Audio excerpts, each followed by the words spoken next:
So welcome back to day 52 of 365 days journey for 5 crore brand man. So day 2 of starting e-commerce business with us. आज ज्या टॉपिकवरती आपण बोलणार आहोत तो topic खूपच जास्त इम्पॉर्टंट आहे बिझनेस स्टार्ट करण्यासाठी. मित्रांनो, कालच्या ब्लॉगमध्ये मी तुम्हाला सांगितलेलं तुम्हाला बिझनेस स्टार्ट करण्यासाठी सर्वात पहिले तुम्हाला तुमचं प्रोडक्ट चूज करायला लागेल.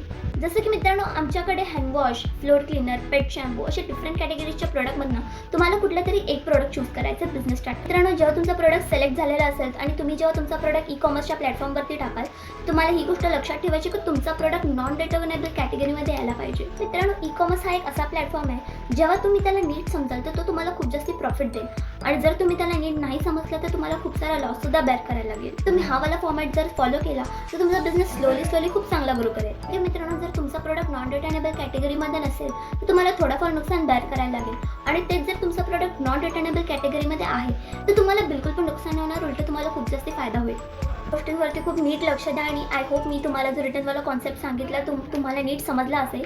आणि मित्रांनो, आजसाठी एवढंच. भेटू आपण पुढच्या ब्लॉगमध्ये आणि उद्या मी तुमच्यासाठी पुन्हा एक नवीन व्हिडिओ घेऊन येणार आहे. सो त्याला बघायला विसरू नका. And for more information you can contact on this number.